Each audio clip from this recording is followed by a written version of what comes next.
ዝኸበረ ሰላምታና ተቐበሉ ኣብ ዝተፈላለየ ኩርናዓት ዓለም እትርከቡ ክቡራት ተዓዘብቲ እዋናዊ ዛዕባ ሒዝና ቀሪብና ኣለና ምክትታልኩም እንዳዓደምና ሰላማ ግን ሳብስክራይብ ላይክ ሼር ብምግባር ክትበረታቱና ደጊመ ብትሕትና ዕድል ኣብ መንጎ ኤርትራን ህንድን ዘሎ ዲፕሎማስያውን ሕውነታውን ርክብ ናብ ካልእ ደረጃታት ንምዕባይ ኣምባሳደር ህንዲ ኣብ ኤርትራ ምስ ዝተፈላለዩ ሰበስልጣናት ናይ መንግስቲ ኤርትራ ርክባት ከካይድ ቀኒኑ እናካየደን ይርከብ ከም መቐፀልታ ናይቲ ዲፕሎማስያዊ ርክባት ድማ ኣምባሳደር ህንዲ ምስ ሚኒስተር ማይን ኣካባቢን ተስፋይ ገብረስላሴ ተራኺቡ ከም ዝተየ ተገሊጹ ኣብቲ ዝተኻየደ ዘተ ኣብ መንጎ ኤርትራን ህንድን ዘሎ ናይ ነዊሕ ግዜ ዝምድና ንምድልዳል ኣብ ምሕያል ተጻዋርነት ንለውጢ ክሊማ ዕቃበ ተፈጥሮ ብፍላይ ድማ ኣብ ሚኒስትሪ መሬትን ማይን ከባብን ዓቕሚ ምህናፅ ንዘሎ ናይ ክልቲኣዊ ምትሕግጋዝን ምምዕባልን ንምስፋሓት ዝከኣለሉ ዝተፈላለዩ ነጥብታት ብዕምቆት ከም ተመያየጡ ተገሊጹ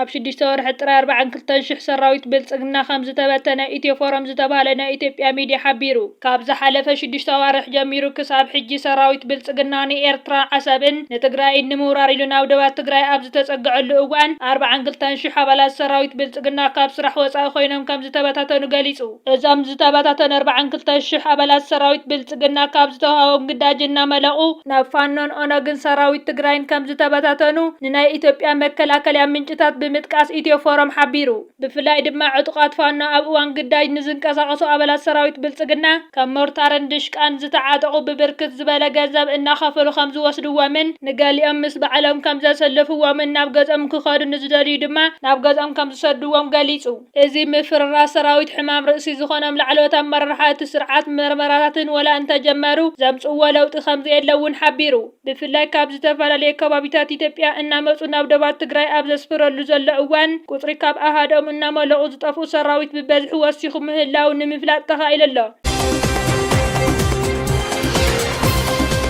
ሰራዊት ሱዳን ኣብ ሰሜን ኮርዶፋን እትርከብ ቀንዲ ስትራቴጂካዊት ከተማ ባራ ተቆጻጺሩ በመሰረት ወግዓዊ ውሃብ ቃል ሰራዊት ሱዳን እቲ ምግስጋስ ኣካል ናይቲ ዝካየድ ዘሎ ኩናት ሃገራዊ ክብሪ እዩ ብምባል ንዓወታት ሰራዊት ሱዳን ኣመልኪቱ መግለጺ ሂቡ ኣብ መንጎ ካርቱምን ኣልቦይድን ኣብ ዝርከብ ቁልፊ መስመር እትርከብ ከተማ ባራ ኣብቲ ዞባ ንዝርከቡ መስመራት ቀረብ ንምቁጽጻር ንሰራዊት ሱዳን ስትራቴጂካዊ ትርጉም ከም ዘለዎ ተገሊጹ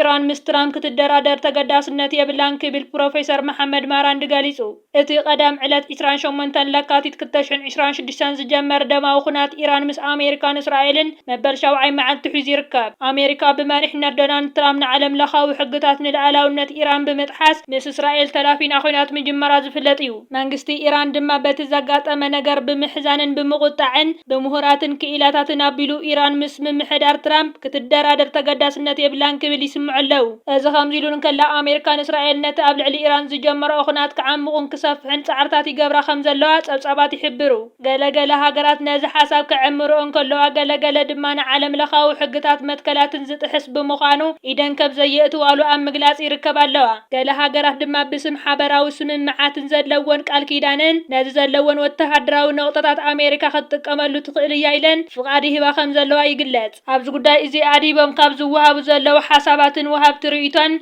إيران نبينا مس أمريكان إسرائيل ننتلاي مسناتاتن دقفتن مشارختان تقالي سايتخلون ياخولو خلاو بانصار مهرات تنتن دما إيران ولا خسارات يقات اما عبزقتن بعاوت مساسي لاخت وصي ياخولو يقالسو قال دما خنات عناون أبراسن مخان رد اكوان تخون انتس بسلاماون زتان زرربن انتس بحيلة ملتي معلبي خمز راكب جن أيامات انكبلو يقالسو كابز خيوات أنا أوانا وحابريتا خنات ما أخلاي مراقب بزملكات دما إيران متكعت أمريكان إسرائيل الملاش نمهاب نابتل أبيب كالوت كتماتات إسرائيل قطع ميسائيل سب ألبو نفرتن كم ستاكوسات قليسة بتوسخي أبت زباز ركبا مدبرات أمريكان مشارختان علمان كوينان حيالو كابتم ميسائيلات أبكم بعل سعود عرب زعم سلاها قرات وشمت عرب كم ستاكوسات قلات بغاليشا نخدم ما سراويت إسرائيل أبل علي بيروت صفيح معبلا ومتكعتي نفرت كم زكايدا قليسو أبتا ختمات ركبو سلاماويان سبات نتاكتات الناغط ألو أبز خيدو لزل أوان أزيان ገሊኦም ከም ዝረዓዱ ተገሊጹ።